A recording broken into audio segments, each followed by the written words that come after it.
ब्रह्मपड़ा माँ भगवती पीठ परिसर में इफ्को सार डीलर प्रशिक्षण शिविर इफ्को कंपानी पक्षर होलसेलर प्रसन्न कुमार जेना आभाकत अनुष्ठित हो जाइए। अतिथि भाव इफ्को कंपानी अतिरिक्त एरिया मैनेजर सौम्यरंजन हाथी, साक्षी गोपाल एडीओ अजय कर, आंचलिक मार्केटिंग दिव्यरंजन ओक्ता, आसिस्टांट एग्रीकल्चर प्रतिमा खंडेत्राय उपस्थित रही विभिन्न सार प्रयोग और चाषी माने सार विक्रेता किपरि इंश्योरेंस पाई परिबे से उपरे एक गुरुत्वपूर्ण आलोचना करा जायतिला।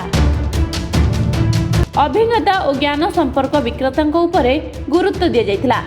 आजिकाली बिलरे जो रासायनिक सार प्रयोग करा जाउछि ता फଳରେ माटीर उर्वरता ह्रास पाइबा सह अमल कम हेबा सह अस्वास्थ्यकर परिवेश सृष्टि होछि। विशेषकर नानो यूरिया, नानो डीएपी और सागरिक सार प्रयोग विधि उपरे विक्रेता मानकु प्रशिक्षण दिया जायतिला। एने विस्तृत आलोचना करा जायतिला।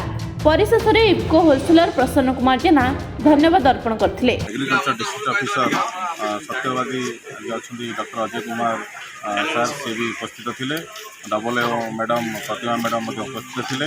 आम इफ्को एमसी रीजनल मैनेजर उपस्थित थे। आम ये आज ये कर्मशाला सब रिटेलर भाई और डीलर भाई मानू नानो यूरिया प्लस नानो डीएपी सागरिका केमी चाषी भाई मैंने व्यवहार करेंगे सब रिटेलर डीलर भाई मानक आम सचेतन करूँ। यहाँ आम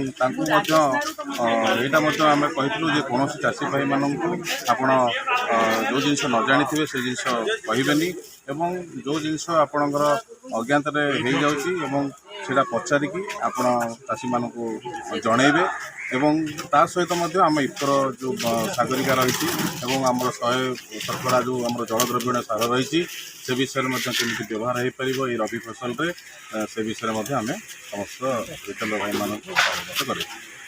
टांगीरू विभूति भूषण दास को रिपोर्ट विश्ववाणी लाइव।